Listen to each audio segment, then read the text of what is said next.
selama hidup.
Shalom, puji Tuhan.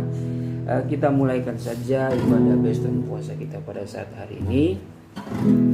Ibu Gembala akan memimpin dalam doa pembukaan.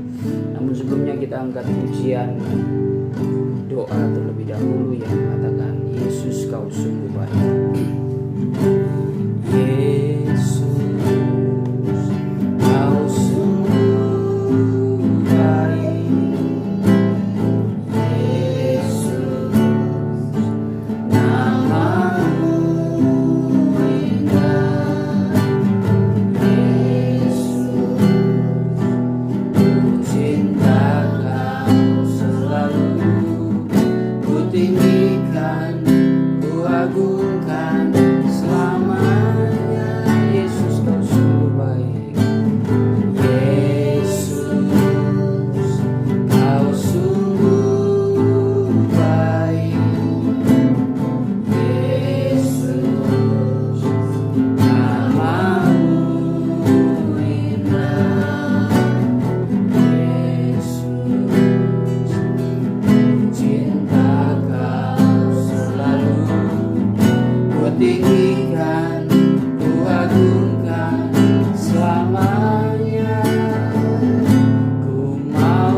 Pada siang atau sore hari ini Tuhan, kami datang kepadamu. Kami mengucap syukur dan berterima kasih buat penyertaan-Mu di dalam setiap kehidupan kami. Kalau kami masih boleh berada sebagaimana kami ada, kami boleh kembali terkumpul dalam ruangan ini Tuhan. Tidak lain kami datang memuji, memuliakan Engkau. Bahkan kami rindu untuk selalu bersekutu dengan Engkau lewat firman-Mu ya Tuhan. Karena kami perlu menyadari bahwa tanpa firman-Mu sia-sia kami hidup di dalam dunia ini. Oleh karena itu kami butuh firman-Mu. Kami butuh arahan firman-Mu ya Tuhan, agar hidup kami benar-benar berjalan sesuai dengan kehendak firman-Mu.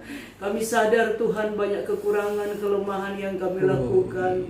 Tapi kami berdamai dengan Tuhan, ampunilah segala kekurangan, kelemahan, kesalahan, dosa yang kami lakukan sengaja atau tidak sengaja. Kami mohon suci kuduskan kami dan layakkan kami Tuhan untuk menjamah pekerjaan-Mu pada saat ini Tuhan. Dan kami tahu bahwa Engkau ada di tengah-tengah kami, Engkau sedia melayani kami semua yang ada dengan berbagai macam pergumulan yang kami hadapi Tuhan.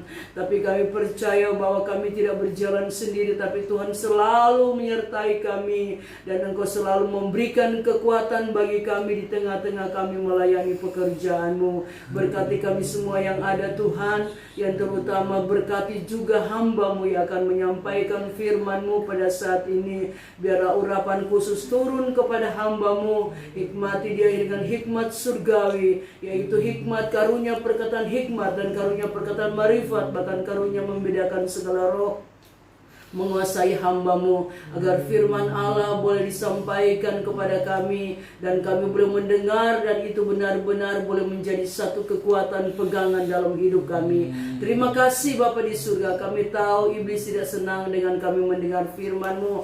Dia mau mencuri berkat firman yang kami terima pada saat ini. Oleh karena itu kami bersatu hati tengking dan tolakkan dia. Hanya di dalam nama Tuhan Yesus Kristus saya akan kau keluar. Darah Tuhan Yesus Kristus yang berkuasa dikerah dilucuri said. Terima kasih untuk bungkus tempat ini dengan kuasa darah-Mu. Biarlah berpasukan malaikat sorga menjaga melindungi kami, sehingga kami berbada aman dan tentram untuk mendengarkan firman-Mu saat ini. Terima kasih Bapa di surga. Kami sudah berdoa dan sedia membuka acara ini hanya di dalam nama Tuhan Yesus Kristus. Haleluya. Amin. Amin. Ya, puji Tuhan, berkat kekuatan kesehatan yang sempurna kita boleh alami sampai pada detik ini karena kemurahan Tuhan yang tidak pernah habis dalam kehidupan kita. Oke, kita buka di dalam Efesus pasal yang keempat.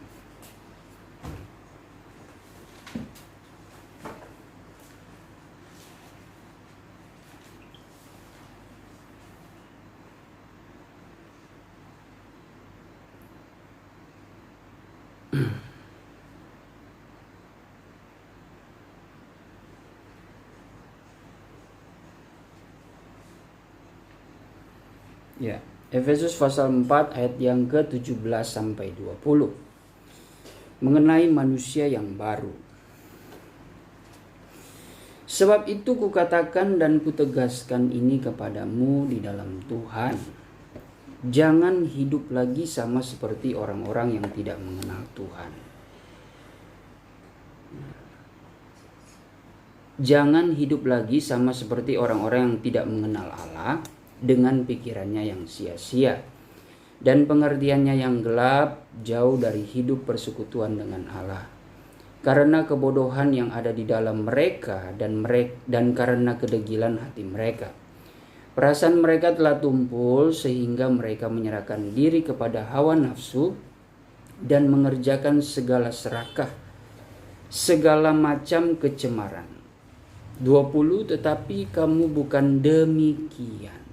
Kamu telah belajar mengenal Kristus. Ya, puji Tuhan, pada kebenaran firman Tuhan yang menjadi ayat pembuka kita untuk hari ini kembali mengajarkan dan mengingatkan kita untuk sadar akan kehidupan kita sebagai manusia yang baru. Kehidupan manusia yang baru sudah dipastikan Tuhan akan memberkati kita dengan berkat-berkat yang baru. Dunia semakin hari semakin tua, tetapi manusia yang baru akan mengalami berkat yang selalu baru di hadapan Tuhan. Dan itu janji Tuhan. Walaupun kami selalu menyampaikan, tidak mau mengenakan telinga jemaat umat Tuhan, memanjakan telinga mereka dengan berkata berkat-berkat baru itu tanpa suatu proses. Nah, itu sama saja kita menghilangkan sesuatu perkara yang menjadi bagian terpenting untuk manusia menerima berkat. Jadi memang Tuhan menyediakan berkat yang baru bagi manusia yang hidup dalam kehidupan yang baru. Tapi kalau manusia yang hidup masih dalam kehidupan yang lama, ya tentu Tuhan tidak akan menyediakan suatu berkat yang baru. Sebab ketika di pemandangan Tuhan memandang kehidupan manusia yang lama, itu buruk di mata Tuhan.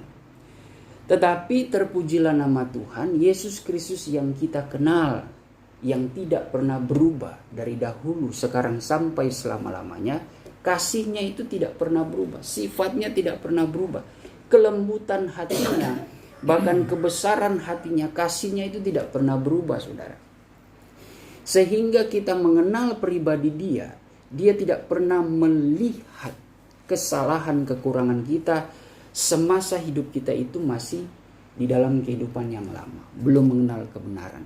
Tuhan tidak memperhitungkan itu. Selama manusia yang percaya itu ada kemauan untuk berusaha memperjuangkan kehidupan yang baru di dalam Kristus.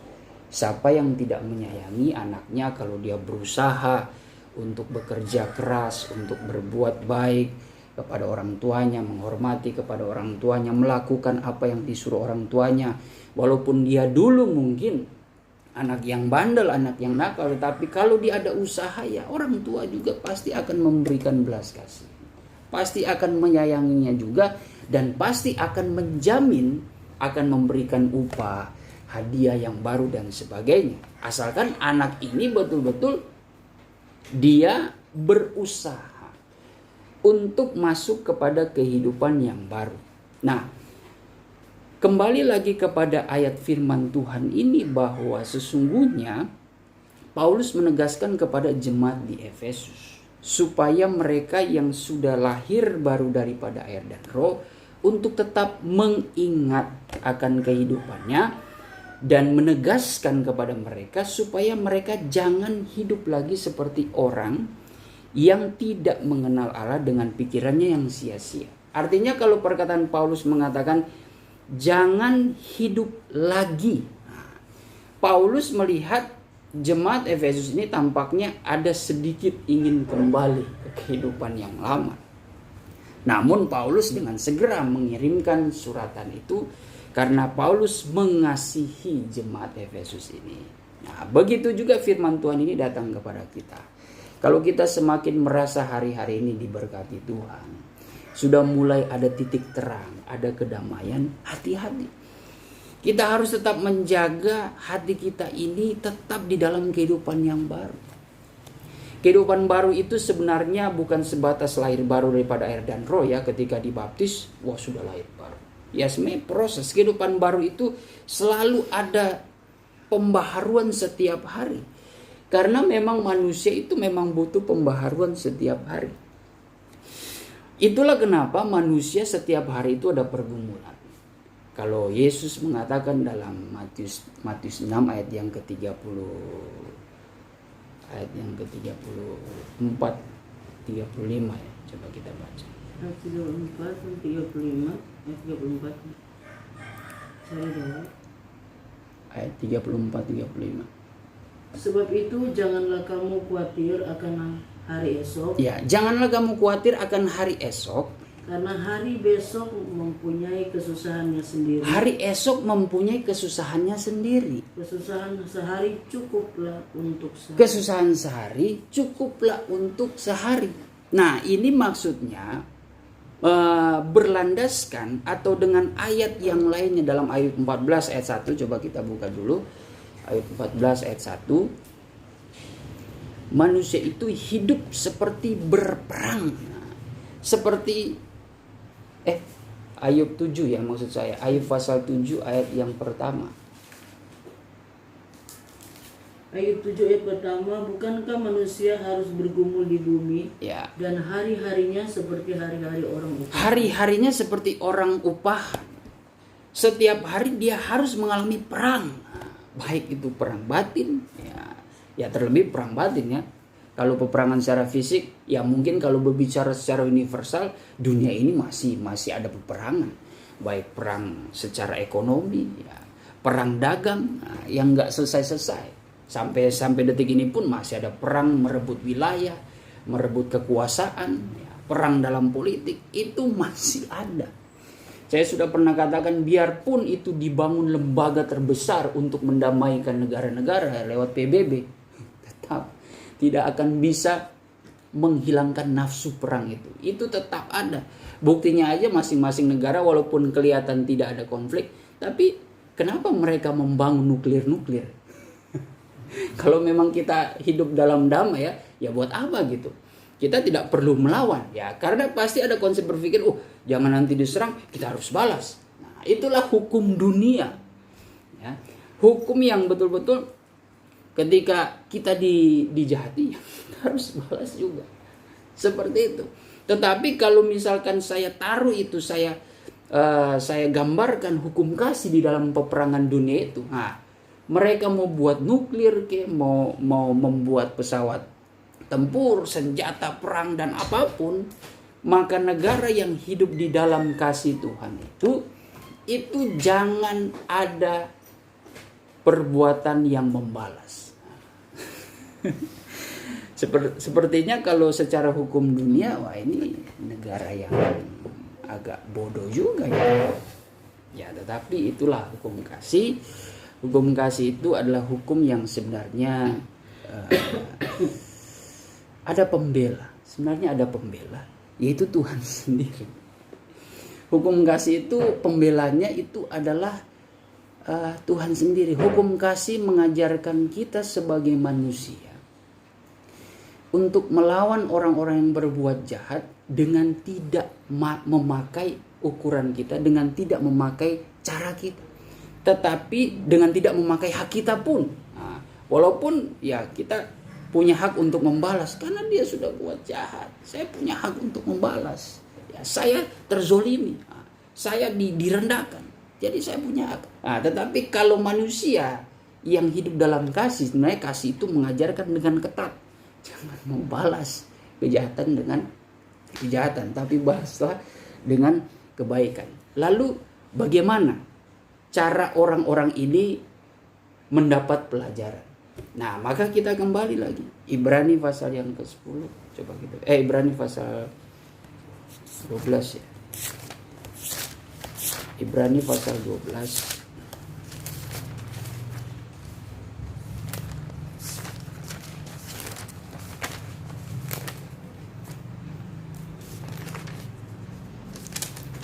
Ibrani pasal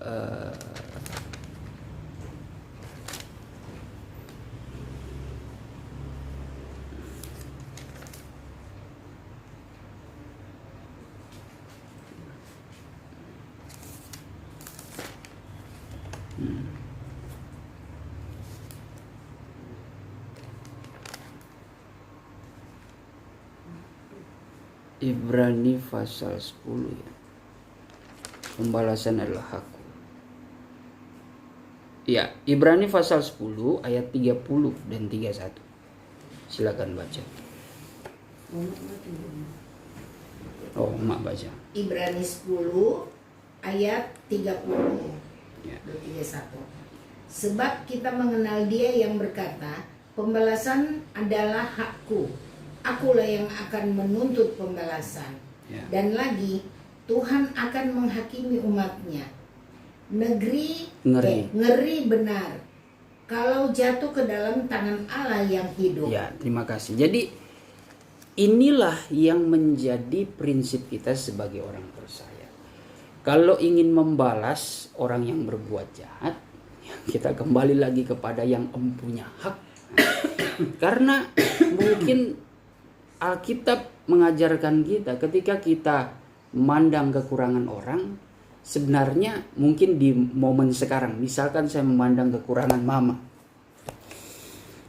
di momen sekarang ini, ya karena kebetulan mama berbuat salah di saat sekarang ini di sisi yang apa yang saya pandang. Tetapi kalau kita bawa kasus itu ke Tuhan, Tuhan melihat dengan adil. Saya boleh melihat mama kekurangan, kamu sudah betul. Jadi Tuhan yang dengan keadilannya, tidak mungkin Tuhan bertindak sesuatu yang tidak adil. Ketika mungkin saat ini mau berbuat salah, Tuhan bisa perhitungkan juga. Tuhan bisa lihat, kamu pernah nggak berbuat salah? Apa kamu sudah merasa benar? Nah, jadi seringkali kita perlu berpikir ya. Terkadang kalau kita melihat kekurangan orang, ya mungkin kita pernah melakukan hal yang sama bentuknya, tetapi tidak ke orang itu, namun ke orang lain. Nah, inilah yang disebut hukum tabur tuai. Hukum tabur tuai itu yang apa yang kita tabur itu di kemudian hari akan kita tuai. Mungkin bukan dengan orang yang sama, tetapi dengan orang lain. Dengan orang yang lain. Kalau mungkin dulu kita sebagai anak, kita tidak pernah menghormati orang tua. Nah, di kemudian hari, saudara sebagai orang tua akan mengalami tidak dihormati oleh anak saudara sendiri. Itu hukum tabur tuai. Dan kita tidak bisa bermain-main. Tuhan menegaskan itu. Coba kita buka di dalam Galatia pasal yang ke-6 ayat yang ke-5 ya. Galatia 6 ayat yang ke-5. Apa di situ dikatakan? Galatia ya. Galatia pasal 6 ayat yang ayat yang ayat yang ke-7 maksud saya. Yang ke-7 dan 8 ya. Galatia 6 ayat 7 dan 8. Ya.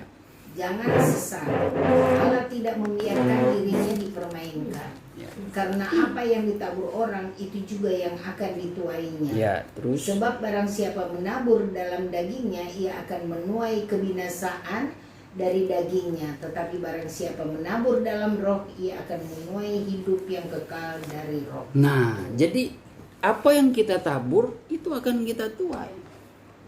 Itu pasti kita akan tuai, cepat ataupun lambat. Dan Tuhan tidak bisa dipermainkan. Ya, seperti contoh tadi, ketika saya melihat kekurangan, saya menjadi benci kepada mama.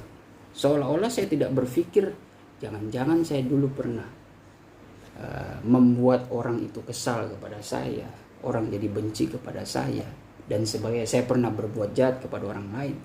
Sehingga sekarang yang saya rasakan ini adalah tuaian saya. Nah, makanya ketika kita hidup di dalam firman Tuhan itu seperti mengajarkan kita dua sisi.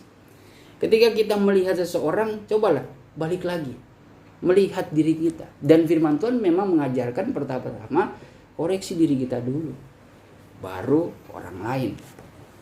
Kalau kita merasa mungkin dibully, direndahkan dan sebagainya, mungkin saja ada kelakuan-kelakuan kita yang memang masih tegar, ya, masih keras kepada orang lain, kepada orang tua, entah di waktu lalu atau mungkin kita mempunyai kekerasan hati dengan Tuhan, sehingga Tuhan beri pengertian, aku izinkan engkau menghadapi orang. Gimana menghadapi orang itu yang keras hati, sehingga engkau dijadikan jadi posisi Tuhan. Nah, terus engkau yang harusnya menuntut orang ini baik kepada dia, tetapi dia keras. Gimana rasanya engkau menghadapi orang yang keras hati, yang bebal, kepala batu. Nah, dari situ Tuhan memberikan ilham. Oh, saya teringat saya pernah begitu kepada Tuhan, saya pernah keras hati kepada Tuhan. Oh, jadi seperti ini rasanya. Nah, itu firman Tuhan luar biasa. Mengajarkan kita dalam hal rohani. Supaya kalau rohani kita terbentuk dan menjadi dewasa, wah, saya percaya kita betul-betul menjadi pribadi atau manusia yang baru. Dan ini yang Tuhan inginkan dalam kehidupan kita. Tuhan sudah menjamin kalau kita hidup di dalam kehidupan yang baru, berkat-berkat baru itu akan mengalir kok. Saya percaya dunia semakin hari semakin tua. Ya, tidak ada yang menarik, ya. Kalau kita pakai sudut pandang iman, tidak ada yang menarik yang diberikan oleh dunia. Tidak ada. Sebenarnya seperti saya sudah katakan di dalam pendalaman Alkitab. Saudara, coba kita flashback kembali. Ketika manusia jatuh dalam dosa, dunia itu sudah terkutuk. Sehingga lewat kutukan itu Tuhan berkata, onak dan duri akan muncul dari tanah yang engkau kerjakan. Jadi manusia seolah-olah mengerjakan, mencari sesuatu di dunia ini, sebenarnya hanya menimbulkan onak dan duri. Terbukti kan, terkadang cuma karena materi dunia jadi pertengkaran. Duri itu berbicara suatu dosa, suatu perbuatan jahat. Seringkali manusia mencari sesuatu di dunia, akhirnya terjadi sengketa. Bahkan melibatkan Tuhan lagi. Sehingga ketika orang yang percaya, kalau sudah di tengah sengketa, menjadi pertengkaran, perselisihan, lalu melibatkan Tuhan, itu pasti doanya salah. Ya, kita sudah belajar itu di dalam Yakobus 4. Tidak mengapa kita baca. Yakobus 4 ayat yang ke-1 dan kedua.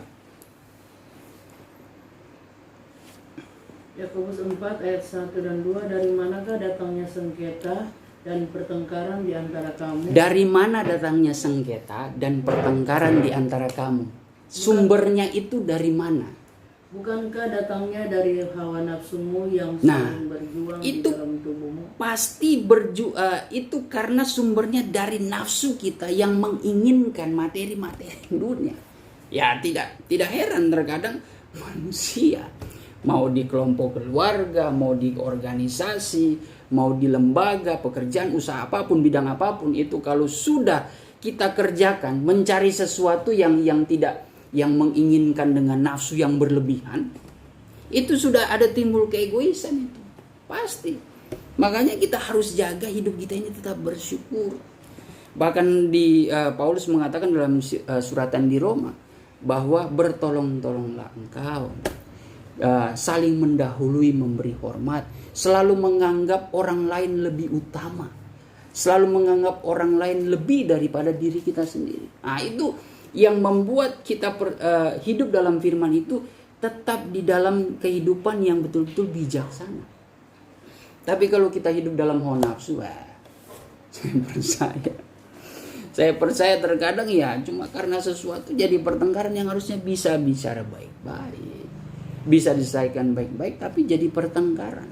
Itu karena adanya sengketa, karena ada sesuatu nafsu yang bekerja, yang membuat semua menjadi ada sengketa dan perselisihan. Wah, apalagi kalau di kampung-kampung soal tanah, itu memang melibatkan warga sampai kasih keluar parang semua. Mereka pokoknya hanya demi wilayah, demi tanah, itu mereka bisa bunuh-bunuhan. Kita sudah tahu cerita itu, tapi terkadang iblis mengaburkan. Itulah kenapa kami selalu mengajarkan kepada jemaat, rajinlah baca Alkitab. Alkitab itu banyak ayatnya, tidak mungkin kita ingat selalu. Makanya terus selama masih bernafas baca terus. Tidak perlu mau ukur-ukur. Ya kalau saudara tidak terbiasa secara rutin dari Kejadian sampai Wahyu, saudara ketika lagi ada kesempatan bukalah. Atau lagi dengar khotbah, mungkin seperti khotbah saya ini Efesus 4 ayat 17 sampai 20. Nah, saudara tergerak, saya ingin baca Efesus seluruhnya. Nah, kalau di dalam kuliah selalu mengingatkan, kalau membaca suratan-suratan itu baca sekaligus kasih habis.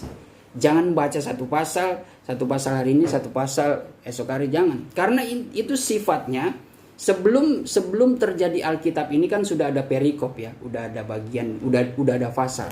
Sebelumnya itu sebenarnya suatu risalah atau suratan-suratan yang ditulis di atas kertas papirus yang satu tema, satu judul, satu konteks. Nah, ibarat Efesus ini kan sampai Efesus 1 sampai Efesus pasal yang ke-6. Nah, itu sebenarnya dia satu gulungan. Itu suratan yang diberikan suatu nasihat supaya kita mengerti alur pikirnya dari si penulis, supaya kita mendapatkan hikmatnya dari situ. Ya kecuali kalau sudah berbicara tentang perjanjian lama, ya kita boleh satu pasal. Tapi kalau suratan juga nggak panjang-panjang kan.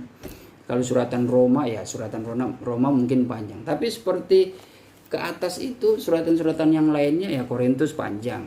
Selain itu udah mungkin cuma 6, 8. Dan itu kalau kita baca serius mungkin setengah jam udah selesai. Yang penting kita mengetahui maknanya. Nah, kembali lagi mengenai kitab Kejadian itu, bahwa kita lupa bahwa dunia yang sudah menjadi terkutuk itu menimbulkan onak dan duri. Jadi apa yang kita cari dalam dunia ini, kalau kita mencarinya dengan ibarat kata dengan mengandalkan Tuhan, dengan kehidupan yang bersyukur kepada Tuhan, saya percaya itu semua tidak menjadi onak dan duri yang aktif dalam kehidupan kita. Karena kita tahu bukan perkara dunia yang ini kita cari. Yang terutama adalah perkara yang di atas. Carilah dahulu kerajaan dan kebenaran, supaya berkat yang kita cari di dalam dunia ini itu kita persembahkan untuk memuliakan Tuhan. Tuhan memberkati. Tuhan bisa kok merubah onak dan duri itu menjadi suatu berkat yang baik. Itu asalkan kita betul-betul mengutamakan ya kerajaan dan kebenarannya. Nah, makanya inilah suatu prinsip kehidupan mengingatkan kita lagi bahwa supaya kita harus tetap sadar kalau kehidupan yang baru ini sesungguhnya sudah meninggalkan kehidupan yang lama. Jangan seperti orang-orang yang tidak mengenal Allah dengan pikirannya yang sia-sia, karena perbuatannya juga pasti sia-sia. Kalau di dalam Titus 3 ayat 8-9, hendaklah kita selalu melakukan kebajikan. Kalau dalam salinan lama, dalam salinan baru selalu melakukan kebaikan-kebaikan Tuhan. Coba kita baca itu Titus 3 ayat yang ke 8 dan 9. Titus 3 ayat 8 dan 9, perkataan ini benar dan aku mau supaya engkau dengan yakin menguatkannya agar mereka yang sudah percaya kepada Allah sungguh-sungguh berusaha melakukan pekerjaan yang baik. Sungguh-sungguh melakukan pekerjaan yang baik. Terus itulah yang baik dan berguna bagi manusia. Itulah yang baik dan berguna bagi manusia. Apalagi ya saya selalu ingatkan kita ini mungkin sebagai orang Minahasa, punya apa ya namanya? Punya slogan itu sito timo tumoto. Hidup seseorang bisa dikatakan manusia kalau dia bisa memanusiakan orang lain. Nah, jadi kalau dia tidak bisa mengharapkan memanusiakan orang lain selain ya kita kasih makan, ibarat kayak seperti kita piara anak, menghidupkan dia. Artinya kalau sesama kita ya kita menjaga perasaan dia, kita menghargai, menghormati dia, mengasihi dia, supaya dengan perhatian seperti itu, sikap seperti itu pun dia merasa betul-betul hidup gitu. Coba kalau kita ada pertengkaran, rasa-rasa ingin mati.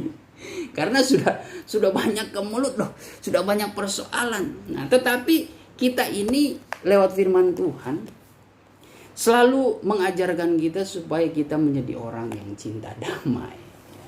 Setiap negara pasti ingin cinta damai. Apalagi Indonesia, cinta damai. Walaupun banyak oknum-oknum di negara kita ini yang ingin memecah belah, memprovokasi kelompok ini dan kelompok ini yang harusnya satu sebagai NKRI. Tetapi mencoba orang habis ya bagaimana ceritanya? Sudah ada orang-orang dalam juga, jadi terkadang sudah banyak penyusup yang mencoba untuk memecah belah. Nah, kalau sudah terpecah belah, akhirnya jadi salah paham kan? Salah paham. Nah, kalau tidak kuat, ya tidak memiliki pendirian, itu bisa jadi salah paham. Kalau sudah salah paham, udah. Itu pasti ada pertengkaran. Kalau sudah pertengkaran, perang saudara. Kalau sudah perang saudara, bisa satu bangsa. Nah, makanya itulah kenapa firman Tuhan. Itulah kenapa dalam satu negara itu ada undang-undang. Ideologinya Pancasila. Nah, kalau kita betul-betul walaupun berbeda-beda, ya Bhinneka Tunggal Ika, tetapi tetap satu pemikiran, satu ideologi, mempertahankan satu ketuhanan yang Maha Esa.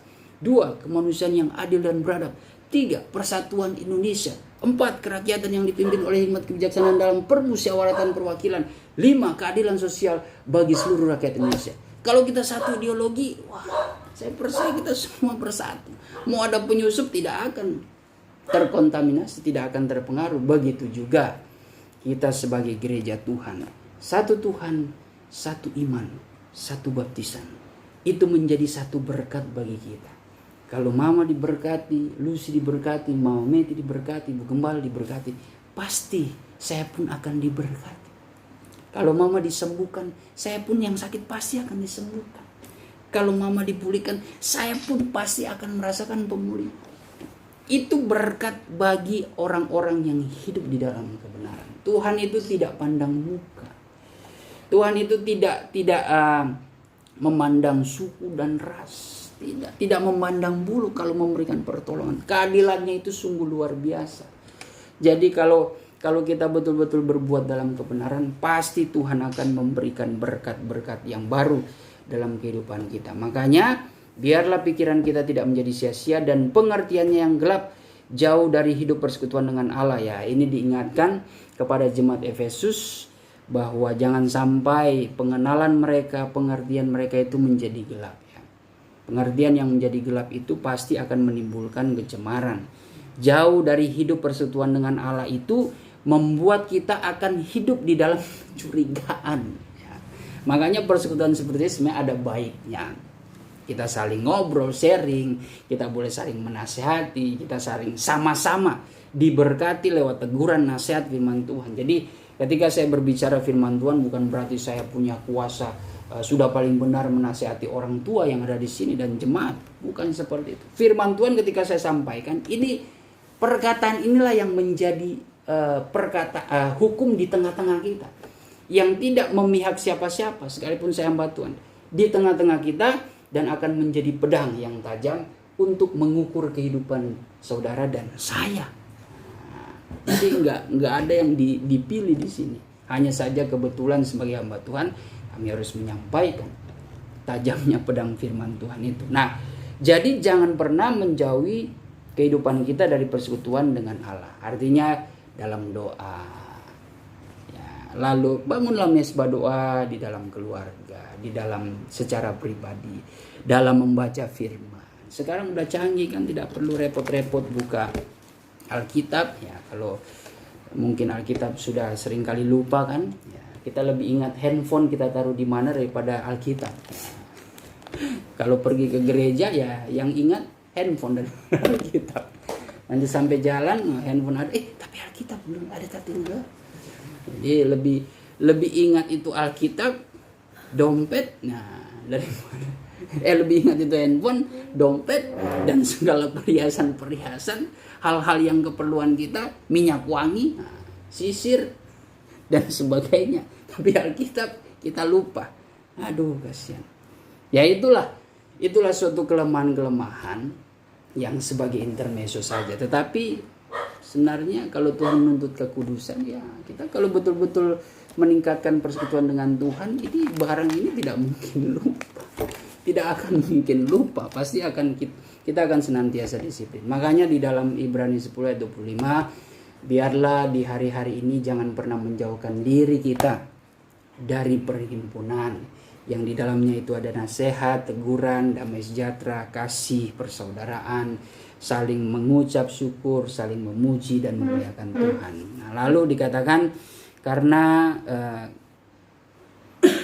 jangan hidup lagi sama seperti orang-orang yang tidak mengenal Allah dengan pikiran yang sia-sia dan pengertian yang gelap, jauh dari hidup persekutuan dengan Allah karena kebodohan yang ada di dalam diri mereka dan karena kedegilan hati mereka.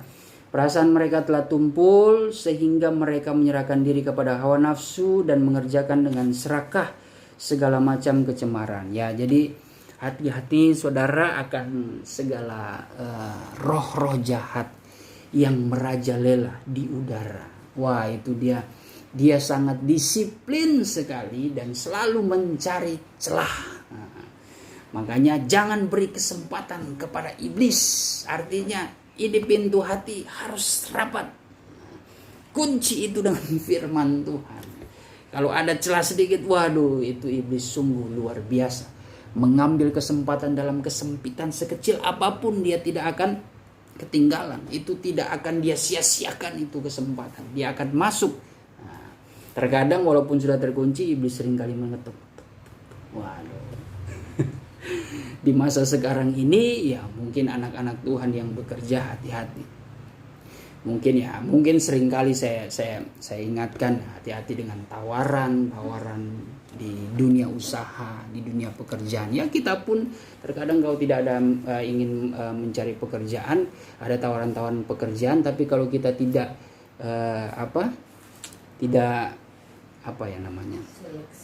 tidak menyeleksi, tidak membaca baik-baik seperti apa tujuannya, apa visi misinya, apa di dalam pekerjaan ini untuk apa, seperti apa bidangnya, kita bisa tertipu juga.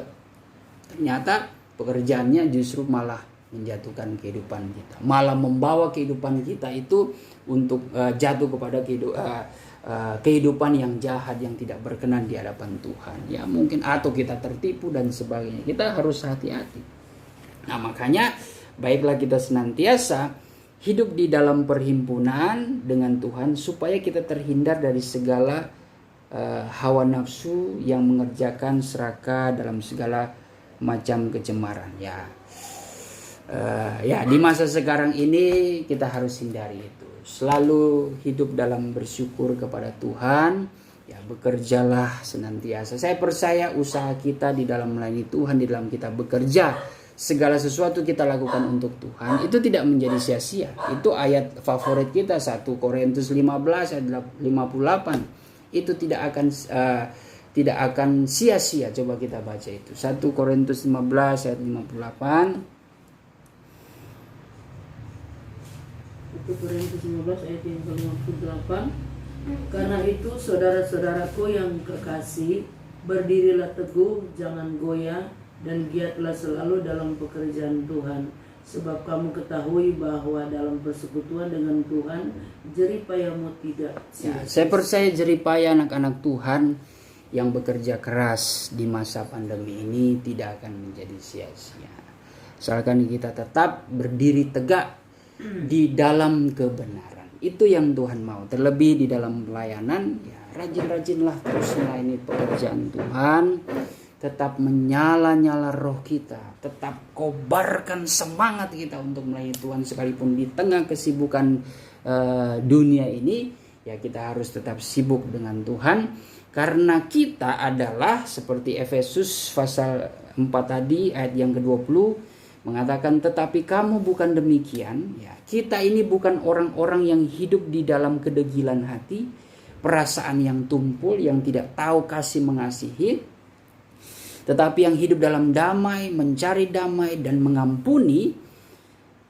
Dan kita bukanlah orang yang hidup di dalam hawa nafsu, keserakan dan sebagainya, tetapi kita bukan demikian, melainkan kita telah belajar mengenal Kristus. Nah, di dalam Kristus ya ada hukum kasih mesra di dalamnya.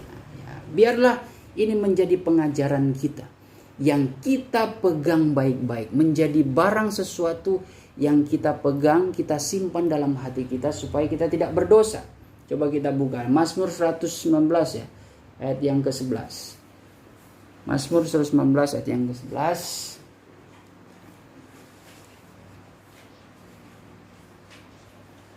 Mazmur 119 ayat 11. Dalam hatiku aku menyimpan janji. Dalam hatiku aku menyimpan janji firman Tuhan itu supaya aku jangan berdosa terhadap Engkau. Supaya kita ini tidak berdosa. Karena ada firman yang menjadi guide kita, yang memimpin hidup kita untuk tetap memiliki kehidupan yang baik dan benar di hadapan Tuhan dan juga di hadapan manusia. Dengan begitu kita akan memperoleh berkat yang daripada Tuhan. Dengan begitu juga kita pasti akan mencapai kehidupan yang suci dan kudus adanya. Karena kita memiliki firman. Dengan begitu juga kita pasti akan hidup menurut pimpinan kasih karunia Tuhan. Yang menjauhkan kita dari suatu kehidupan yang cemar. Dan menimbulkan kerusuhan. Ayat terakhir. Di dalam Ibrani pasal yang ke-12 ayat yang ke-14 sampai 15. Ibrani 12 ayat 14. Berusahalah hidup damai dengan semua orang dan kejarlah kekudusan, sebab tanpa kekudusan tidak seorang pun akan melihat Tuhan.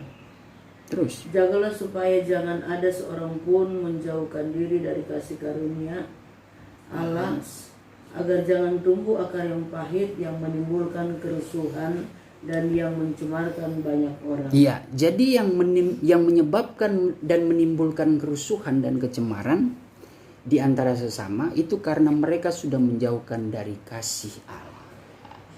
Kalau sudah menjauh dari kasih Allah, sulit untuk mengampuni. Itu pertama. Sulit untuk mengampuni, itu akar pahit dibiarkan sama dia. Tidak akan ada pemulihan. Sampai kapanpun dia akan menderita, menyiksakan hatinya, tidak ada damai sejahtera. Dia akan merasa bersalah sampai kapanpun. Karena iblis itu sudah bersarang melalui akar pahit itu. Makanya kita harus melepaskan semuanya itu. Ya, melepaskan semuanya itu supaya kita akan mengalami kehidupan di dalam damai. Dan diingatkan, berdamailah dengan semua orang, barulah kita mengejar kekudusan. Jangan mengejar kekudusan dulu tapi tanpa kedamaian. Nah, itu palsu, itu kekudusan seperti itu. Makanya apalagi hamba-hamba Tuhan yang selalu identik dengan kekudusan, pelayanan, kekudusan, apalagi kehidupan, kekudusan hidup, kekudusan pelayanan, kekudusan perbuatan. Nah, sampai penampilannya pun seperti layaknya orang kudus, kemeja putih, celana putih dan sebagainya, memegang nasi seperti pendeta besar, imam besar, tapi tidak cinta damai. Ya, itu sama juga bohong. Kehidupan kita memang mengejar kekudusan, tapi ingat, kekudusan itu pasti membuat orang itu hidup di dalam kedamaian. Karena dengan adanya kedamaian yang menyebabkan adanya kekudusan, sehingga dengan persatuan kita, kedamaian kita mengundang berkat Tuhan yang membuat kita bisa memandang Allah. Artinya memandang karya Tuhan akan memberkati kehidupan kita dengan berkat-berkat yang baik. Puji nama Tuhan kita berdoa. Bapa di sorga, terima kasih atas berkat firman-Mu pada saat hari ini. Kami percaya kami sudah dibaharui oleh-Mu Tuhan. Kami akan diberkati dengan berkat-berkat yang baru oleh-Mu. Oleh karena itu, Engkau yang senantiasa mengajarkan kami untuk tetap hidup di dalam kehidupan yang baru. Tetap Tuhan hidup di dalam kehidupan terang-Mu Tuhan.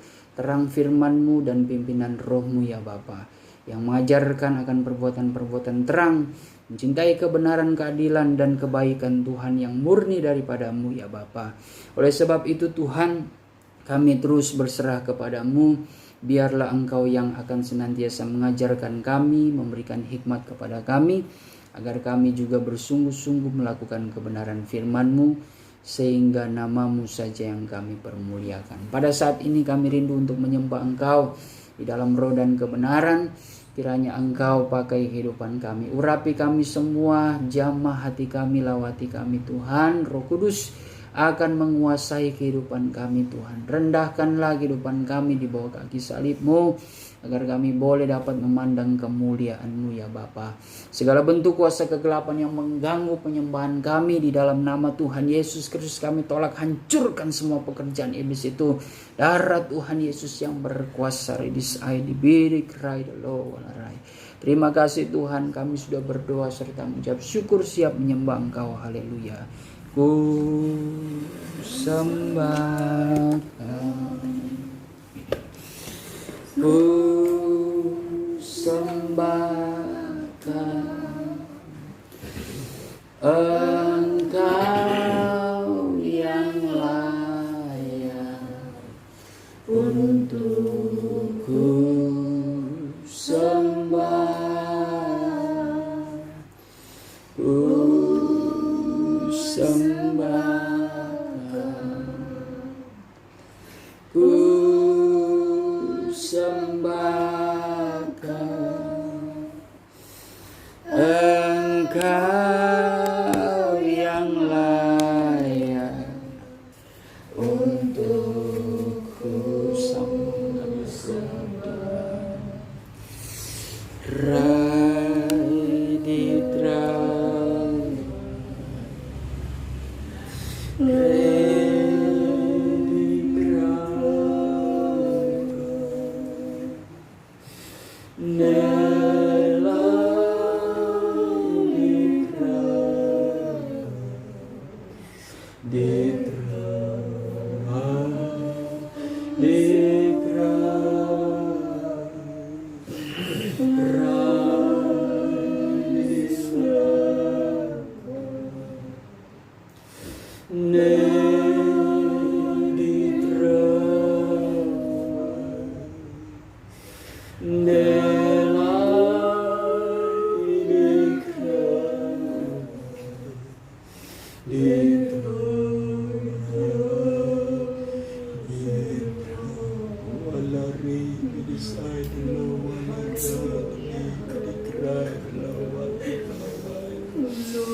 Akulah terang dunia. Barang siapa yang mengikut aku tidak berjalan di dalam kegelapan, melainkan dia akan berjalan di dalam terang. Melai cuno dikrai. Hai hamba-Ku dan anak-anakku, sejahtera dan berbahagialah kamu karena aku ada di tengah-tengah kamu. Mecuno dilai. Kamulah yang sudah menarik hatiku sehingga aku turun dan melayani kamu. I know because tonight. Menyerahlah kamu dengan sungguh-sungguh karena kemuliaanku sedang turun di tengah-tengah kamu. Berulang-ulang kali aku sampaikan kepada kamu, kalau kamu datang menyembah aku, sembahlah aku di dalam roh dan kebenaran, karena aku adalah roh adanya. Let me to know declare. Kamu adalah orang-orang yang sangat berbahagia hidup di dalam aku. Declare tonight. Karena aku selalu datang memberikan kebenaran firman-Ku kepada kamu, agar kamu tidak akan salah melangkah di tengah-tengah dunia ini. Mecuno dikrai. Hamba-Ku dan anak-anak-Ku, aku tahu tiap-tiap kerinduan hati kamu melayani pekerjaan-Ku. Di tengah-tengah kamu menjalani pekerjaan yang aku percayakan kepada kamu, kamu tidak akan pernah sepi dengan tantangan. Lebih crowded tonight, Lord tonight. Tetapi aku ingatkan kepada kamu, tetaplah kamu setia kepadaku. Karena yang menjadi jaminan dalam hidup kamu adalah aku sendiri. Mecuno dikrai. Aku tahu persis keberadaan hati kamu dan kerinduan hati kamu. Dengan berbagai macam pengeluhan yang kamu sampaikan kepadaku, bicara dulu tonight. Aku tahu hamba-Ku dan anak-anak-Ku, karena ujian-ujian yang aku berikan kepada kamu tidak akan melebihi kekuatan kamu. May me to know the cry. Dengan ujian-ujian yang akan membawa kamu untuk lebih dekat kepadaku, karena waktunya sudah dekat. Wikaino mulai cunai. Jangan kamu takut dan jangan kamu khawatir dengan kehidupan kamu. Aku berjanji bahwa aku yang memanggil dan memilih kamu dan mempercayakan untuk melayani pekerjaanku. Aku tetap bertanggung jawab dalam hidup kamu, dan pertolonganku tidak akan pernah terlambat di dalam hidup kamu. Aku tahu keperluan kamu, kebutuhan kamu. Aku tahu hamba-Ku dan anak-anak-Ku. Aku akan sedia menyediakan apa yang kamu perlukan, asalkan kamu tetap setia kepadaku dan ikutilah jejak suatri Lord tunadi Christ, jejak firman-Ku. May the Lord tunadi Christ tonight. Tetaplah kamu teguh di dalam aku, melai tunadi Christ, agar ingat kamu baik-baik hamba-Ku dan anak-anak-Ku. bahwa sesungguhnya I know we cry, ada satu masa yang aku akan persiapkan untuk kamu. Mele di bengkau tunai. Apa yang menjadi pergumulan, apa yang menjadi permintaan kamu, kamu akan menerima jawaban yang daripadaku. I see bengkau tunai. Percayakah kamu hamba-hambaku dan anak-anakku Mikranu tunai? Karena setiap jerih payah kamu di dalam aku tidak akan menjadi sia-sia.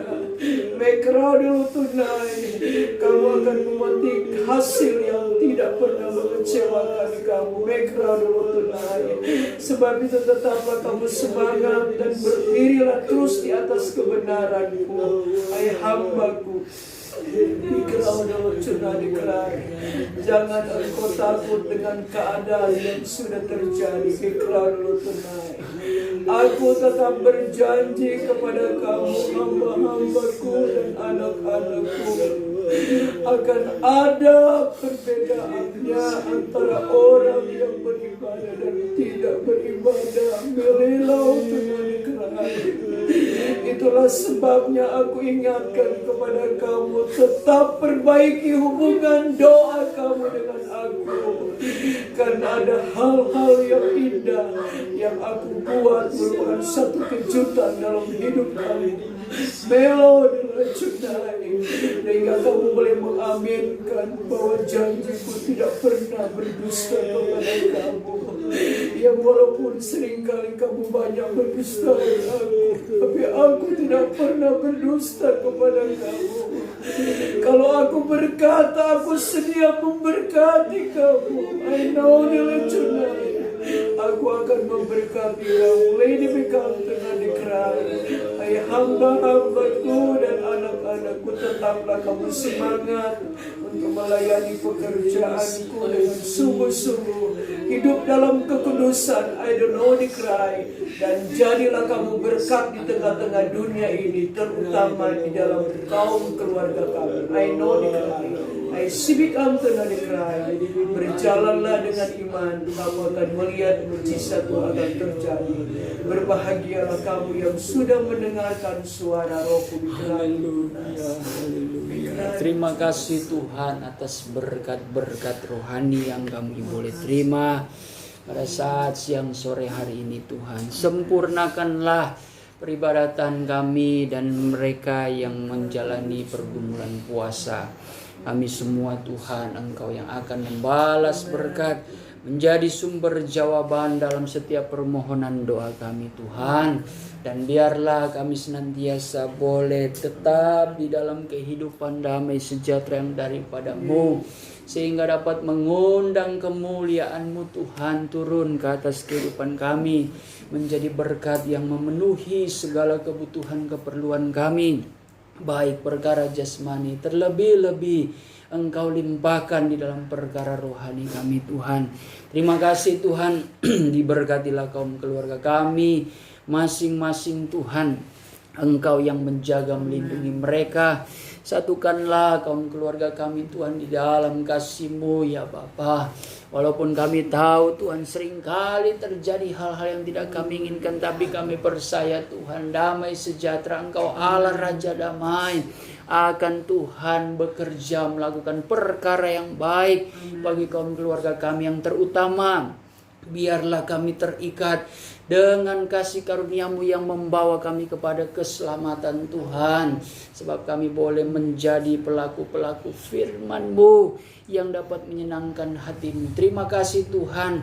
Bahkan setiap Tuhan pekerjaan profesi kaum keluarga kami, pribadi lepas pribadi, usaha pekerjaan mereka Tuhan, kiranya Engkau memberikan hikmat, kekuatan, kemampuan di tengah-tengah masa sukar ini Tuhan. Engkaulah dengan keajaiban-Mu yang mampu memberikan jalan Tuhan secara ajaib, sehingga Tuhan mereka boleh mendapatkan berkat-berkat atas usaha kerja keras mereka. Terima kasih Tuhan, tentu semua ini akan berlaku bagi kami semua yang selalu mengandalkan Engkau. Diberkatilah sidang jemaat-Mu simpatisan Tuhan dalam segala usaha pekerjaan mereka juga. bisnis yang mereka jalankan besar maupun kecil Tuhan, biarlah mereka jalankan dengan penuh takut akan Engkau, karena Engkaulah yang mengendalikan berkat-berkat atas setiap usaha mereka. Dan jikalau Engkau memberkati, tentu Engkau memberkati sesuai dengan kebutuhan mereka. Engkau mengerti Tuhan apa yang menjadi pergumulan dan permintaan mereka. Terima kasih Tuhan, terpujilah nama-Mu. Kami juga berdoa Tuhan bagi pemerintahan bangsa kami Indonesia. Kiranya Engkau tetap memberikan kekuatan, kesehatan bagi pemerintahan kami. Baik dia Tuhan, presiden kami, wakil presiden, para menteri, pejabat tinggi, sampai pemimpin yang terbawa Tuhan.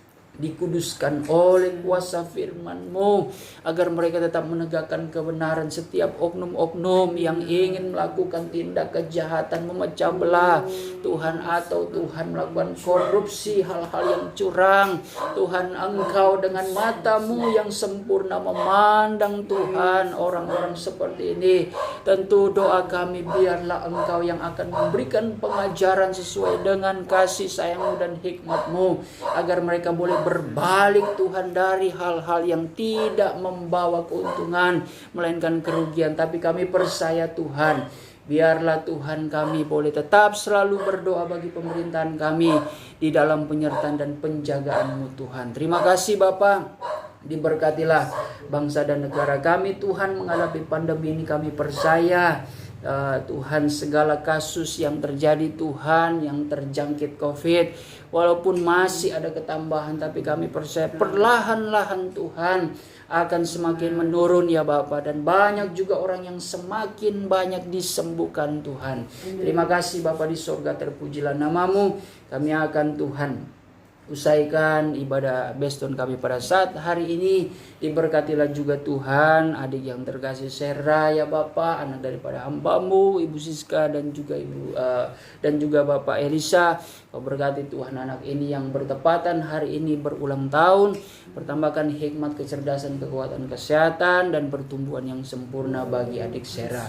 Terima kasih Tuhan, di dalam nama Yesus kami sudah berdoa. Saudara dan saudariku yang dikasihi Tuhan, terimalah berkat damai sejahtera yang dianugerahkan Allah Bapa di sorga oleh cinta dan kasih sayang Tuhan Yesus Kristus di dalam persekutuan Allah Rohul Kudus, memberikan penghiburan, pengharapan baru, sukacita sorga dan kekuatan yang baru. Berkat kemenangan ini menyertai kita mulai hari ini, esok, dan sampai Tuhan Yesus datang kembali menjemput gerejanya di atas awan-awan di dalam kemuliaan yang kekal sebagai Raja di atas segala raja. Haleluya, haleluya, amin. Ya, puji Tuhan. Selamat siang, selamat sore bagi kita semua. Tuhan Yesus memberkati. Salam sehat.